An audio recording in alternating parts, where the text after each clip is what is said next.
Welcome to Gradeful, where we could be tutoring you online, one-on-one, in the SAT or ACT, regardless of where you live in the world, anywhere in the world, as early as today. If you really want to pursue your college dreams and go ahead and get that top score, we believe that we are the best people for the job. Hopefully this video will show you reasons why. Right now, we're looking at College Board Test 5, Section 2, Writing and Language. What we recommend is that you access the test yourself through the College Board or Khan Academy website, and then refer to our video for the most effective ways to answer lots of the questions. Let's go ahead and get started. The first question here says the writer is considering adding the following sentence. So that's a question on adding and deleting.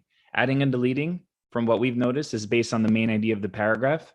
That's a surprisingly big idea. It doesn't sound like much, but it's a surprisingly big deal. That's what I meant to say there, because it could be based on the main idea of just this little section that we're talking about, or it could be based on the main idea of the passage as a whole. So having the clue that it's based on the paragraph will get you very far.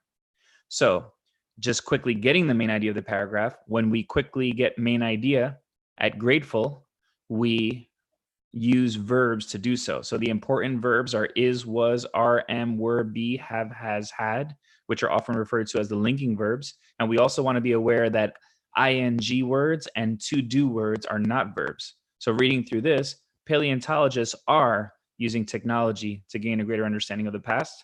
Notice we don't read word for word. With the age of CT scanning and 3D printing, researchers are able to create accurate models of fossils.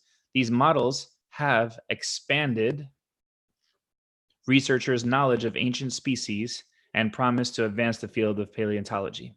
So those are the verbs. Now it's the paleontologists who are using modern technology. The researchers are creating accurate models of fossils, and the models have expanded researchers' knowledge. So does this new sentence that we're being offered here in purple, does it relate to that main idea that we were just getting by focusing on subjects and verbs? Well, the sentence itself says fossils provide paleontologists. So the verb there is provide. And what provides? The fossils provide. So although a strong argument can be made that, yeah, this does relate because it's about paleontology and modeling and fossils, right? If you focus on the subject at hand, you'll see that in the SAT way of thinking, it may not relate, because the SAT is saying, the passage is saying, paleontologists are using modern technology to do some stuff. Researchers are creating accurate models. The models are expanding their knowledge of certain things. So it's about paleontologists, and what can they do? They can create models of fossils. So if anything, we're talking about paleontologists and we're talking about the models they can create. The sentence at hand is talking about what fossils do. Now, fossils are loosely related, but the paragraph is not about what fossils do. So for number one, we're going to lean toward no. So that gets rid of choices A and B. And then the reason why is because it's not directly related. What's wrong with choice D? Choice D says that the existence of this sentence would undermine the main claim of the paragraph. Now, undermining is a very strong word. If I'm undermining something, I'm providing a single idea that renders another idea incorrect. So for instance, if you were accused of robbing a bank, then a video of you at a party at the time that the bank was robbed would undermine the claim that you robbed the bank. It would single-handedly render it incorrect, similar to maybe what multiplying something by a negative sign does. And just notice that that's very strong.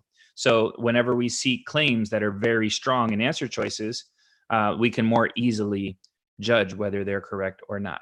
So let's go to question number 2. Question number 2 is about word choice. And we've got some of the one-liners we expect to see in this particular section 2 ready to go here. But this question needs the one-liner about word choice. Now, in these yellow one-liners that we're seeing here, the thing we want you to notice is how repetitive they are. There are only a few of them, only a few of these kind of question categories that come up very frequently.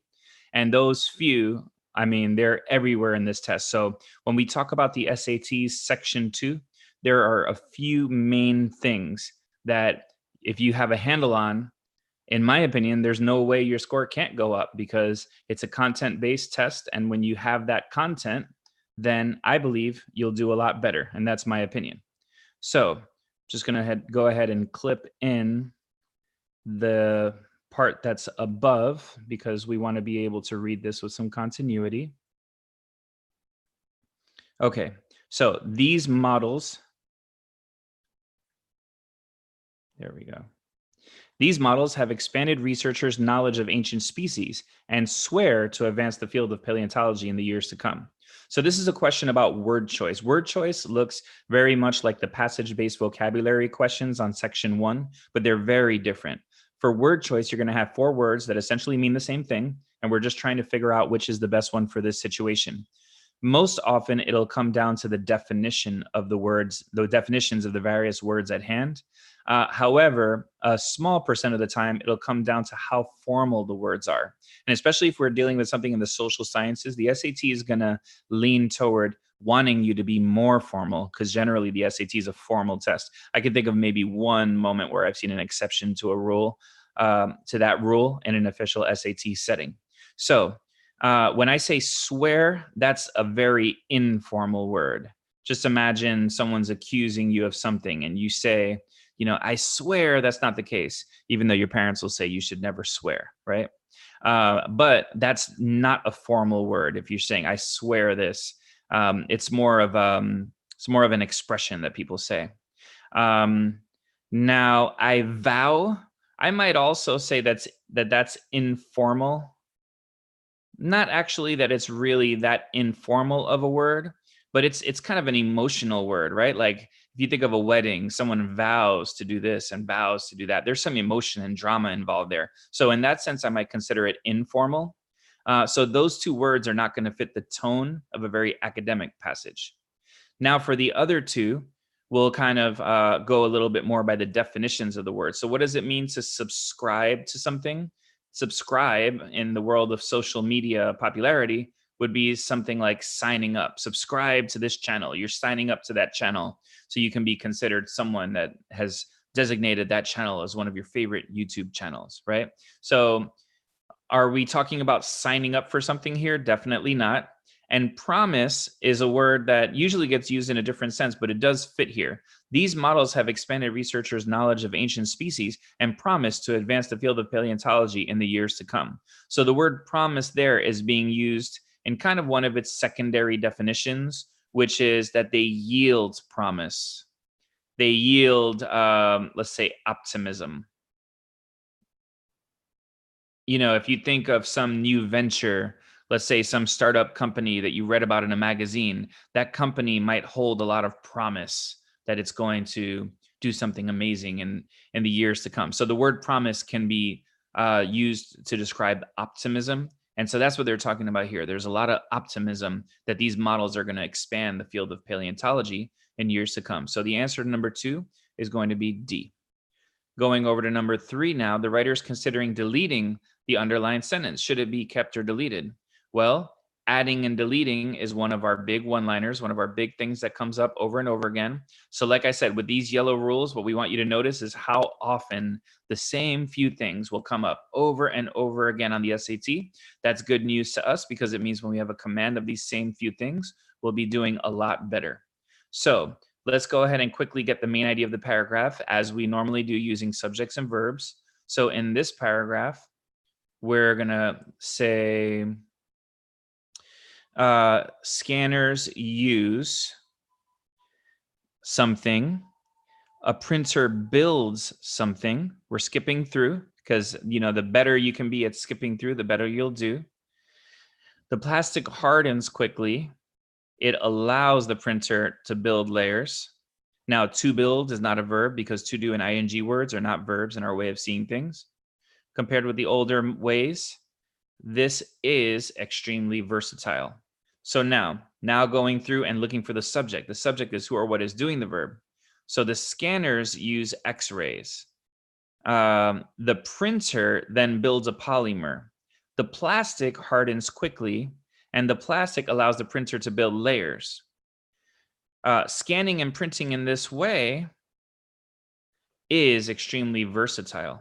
So if we're going to go ahead and state what we think the main idea of this paragraph is in our own words, it's describing to us the process in which this model that the passage is talking about is being done. So we're hearing about the process. And now let's go ahead and state whether we think this sentence, sentence 3, fits with that. So sentence 3 says, whereas the head of an ordinary computer printer moves back and forth while printing ink onto paper, the corresponding part of a 3D printer moves in multiple dimensions while skirting out thin layers of melted polymer plastic. Well, in your opinion, does that fit with the process that we said was the main idea? Stop and think about that for a second, and then I'll tell you what I think.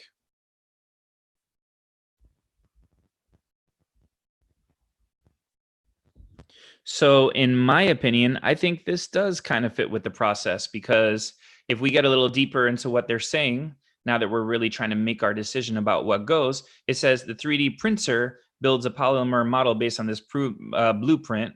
Then it says an ordinary printer moves back and forth. The 3D printer moves in multiple dimensions. So the fact that they're talking about 3D printers and what 3D printers do might require us to have some understanding. Now, kind of going with the other adding and deleting question that we worked on before, which I believe was question 1, we were basing it on the subject, right? So the printer builds something. And now we're talking about, whereas a regular printer does this, the 3D printer does that. So there's actually a verb that I didn't notice before that's very critical, because that verb confirms that it's the 3D printer that's the subject of the sentence. And so one solid reason we can say this should be kept is that it has the same subject that was already the subject being used in the sentence. They mentioned CT scanners doing something, then 3D printers did something. And now the new sentence says, whereas an ordinary printer does this, a 3D printer moves in multiple dimensions. So we have the same subject again. So we're going to want to keep this because it helps explain why X-rays are used, or because it provides details to illustrate how a 3D printer works. We're not seeing anything about X-rays, so we'll go with choice B. Okay, so choice B for number 3.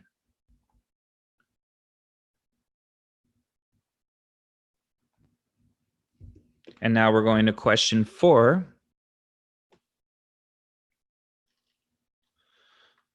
Okay, the plastic hardens quickly. It allows the printer to build the layers.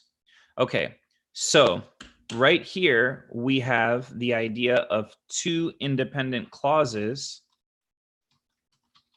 being used in a sentence. And when you have 2 independent clauses, an independent clause is something that can be used as its own sentence.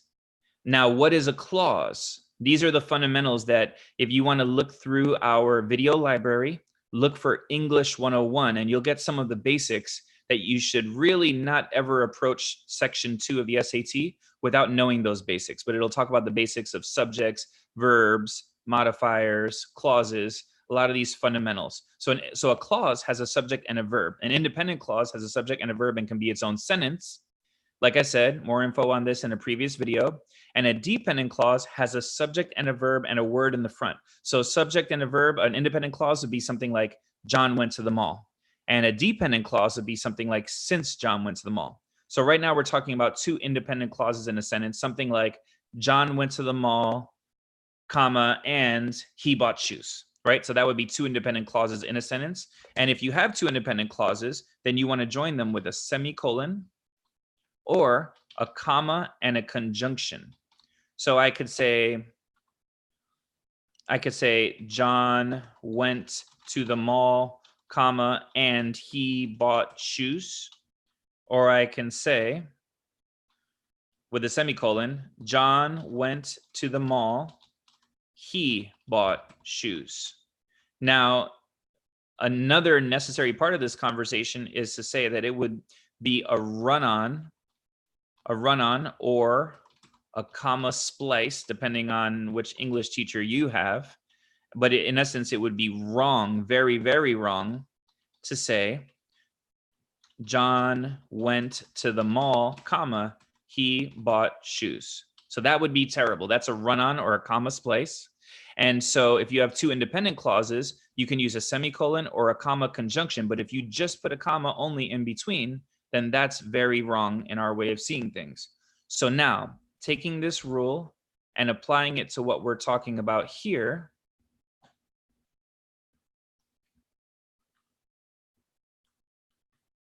just shrinking this a little so we can see it better.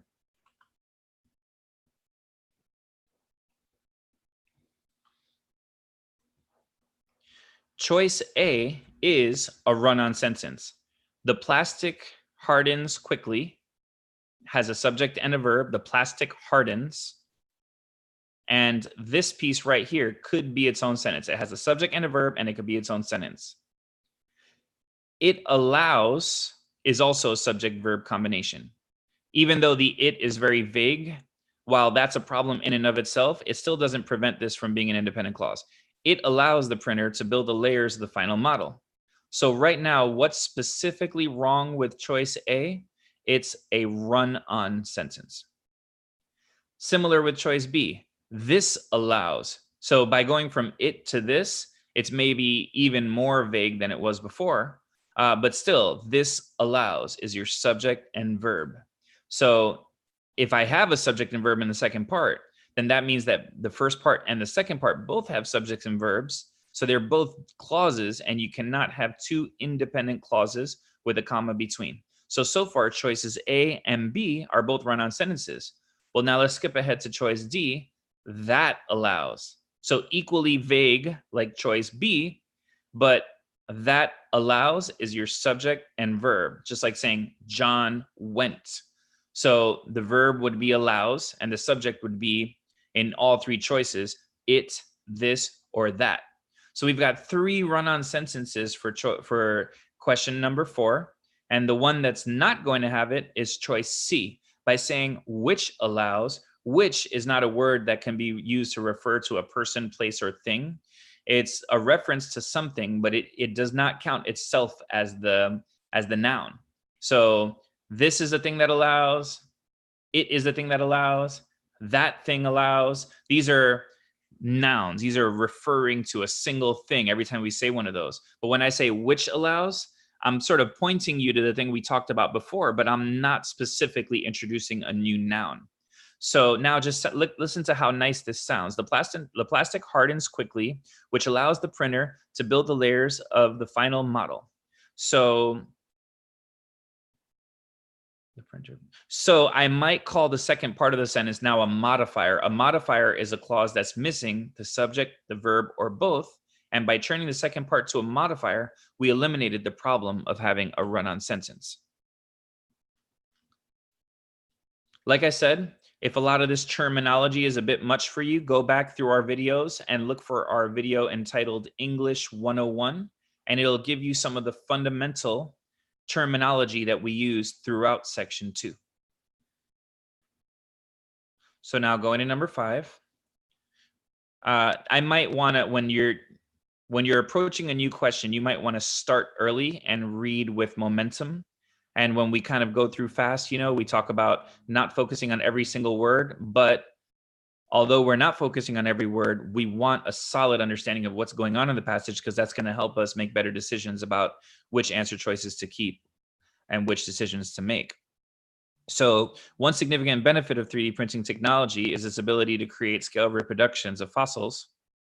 Now the models can be arranged with ease, which is a boon to scientists. A team led by these professors is making models of dinosaur bones 1/10 of the bone's original sizes in order to learn how they fit together when the animals were alive. So far, I like in order to learn. I mean, it sounds great. So to learn just doesn't make sense. So that one is learning. That one I would definitely say is wordy. And in order for learning. We should say, if we're going to say in order, it's in order to. So I might call choice B and choice D bad idioms. They don't make sense. Things that don't make sense are bad idioms. And so quickly, what is an idiom? Idioms are just pairs of words that go together just because we've been doing things repeatedly in the English language for hundreds of years. So after a while, there's going to be a consensus about what words go with what. So when I'm doing something in order to make something else happen, the word to has to follow. So I did this in order to do that. Or in order to build the house, I had to buy supplies. Just think about how wrong other words would sound in that position. In order that I could build the house, I bought supplies, or in order for building the house, I bought supplies. Those words kind of make semantic sense, like they make sense in the sentence, but they just sound weird because they're not the idioms that we're used to. So idioms are just things that just happen to be the case. They're not difficult in the sense that if you remind yourself, okay, this question is about an idiom, you can kind of create some sentence on the side, like I just did, in order to kind of say, okay, what would the proper idiom be in that situation? So if I were you, I wouldn't be too intimidated by idioms. And one quick second here before we go to number 6.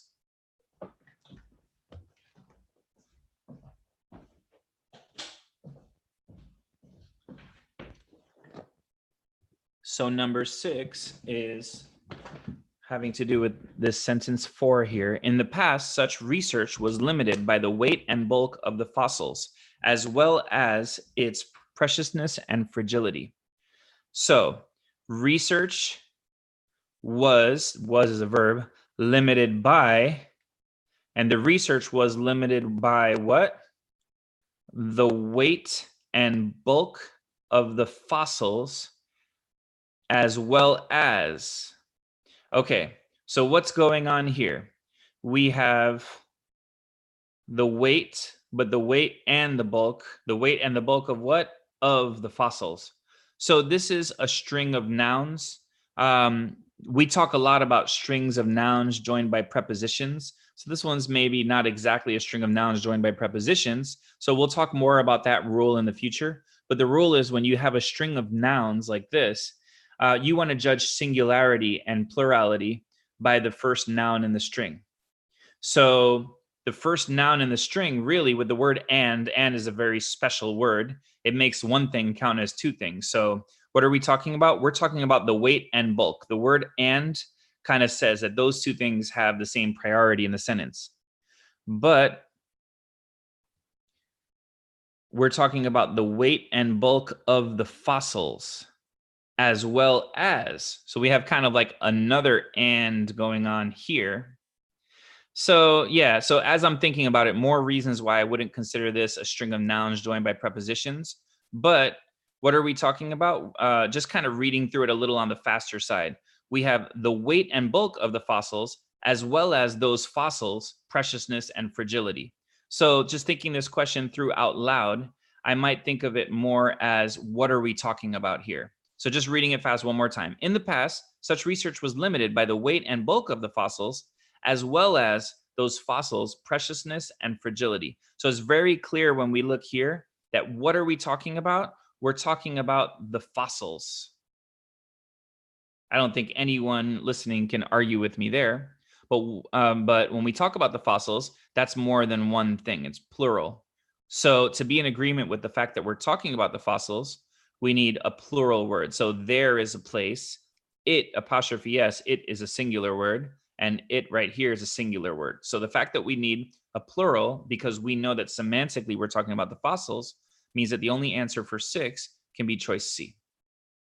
So going on to number 7 now. Question 7 is about sentence location.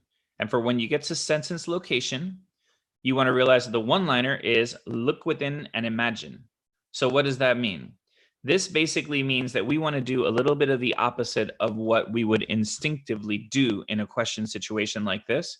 Because if I tell you what's the best place for sentence 2, let's go ahead and erase some stuff so we can see more clearly. So what's the best place for sentence 2? Sentence 2 is right here. What most people would do is they would quickly just read sentence 2 and then just immediately jump into the task of figuring out where it goes. And that feels like the right thing to do because this is a timed test and we want to make the best use of our time. But the ironic thing about time is that it needs to be used for the right thing. So when you think of just timing in general throughout your test taking, don't think of it as something you need to rush through. Think of it as delegating where is the best place to invest that valuable time. Because if you invest all of the time you're given on this test in all of the right places, then you'll understand all of the right things, or as many of them as possible, and your score will be as high as possible. So here you do want to slow down a little. You want to say, but 3D models can be arranged with ease, which is a huge boon to scientists. So what are we noticing within sentence 2? We're noticing the word but. And when we look within the sentence, the number one thing we want to look for are these kind of comparative statements. So if I say but, that means that I'm disagreeing with whatever we said before. There's some kind of comparison going on. So, but what? But 3D models can now be arranged with ease. So, taking that extra second to look within and imagine, we're looking within the sentence and we're noticing that the sentence before must have said something about the difficulty of making models in the past. Why do we think that? Because the next sentence says, but now they're being done with ease. Therefore, previously they must have been done very difficultly, right? And maybe what can we imagine is going to come after? Maybe just some more elaboration on 3D models and how they work and how easy they are. Now, when we imagine things, when we answer questions in our own words in general, we don't need to be perfectly right or perfectly on target. But that processing that we're doing is going to kind of allow us to approach the question from much more of a position of strength. So let's go through the paragraph now. One benefit of 3D printing technology is its ability to create scale reproductions of fossils. Skipping to number 3, a team led by these people is making models of dinosaur bones 1/10 of the original sizes to learn how they fit when the animals were alive. In the past, research was limited by the weight and bulk of the fossils and their preciousness and fragility. Now, we are seeing right there the difficulty. Research was limited, right? So that would almost seem like a good place. But if you read on a little more, it says, in many cases, scientists had to rearrange the bones virtually using artist renderings. So before we go ahead and pick an answer here, we want to notice that sentence 4 and 5 are married sentences. And we talk about that a lot in section 2. You want to look out for married sentences. Think of these two sentences as a 1-2 punch that can't be separated. So the research was limited by the weight and the bulk. When it was limited, the scientists had to go ahead and rearrange the bones virtually. So these two sentences go together, and they're essentially two parts of the same bigger idea. And so we don't want to separate them. And we also kind of want to notice that the idea presented in sentence 4 is kind of completed in sentence 5. So more reason why we don't want to separate them. So this blue area here is the place where they talked about the difficulty of making models in the past. Therefore, we want our sentence that says, but now they can be done easily, to go after that idea. So the right answer for number 7 is going to be D. Thanks so much for joining us. We're going to continue later today going through the rest of section 2 of SAT Test 5, and we definitely hope you can join us.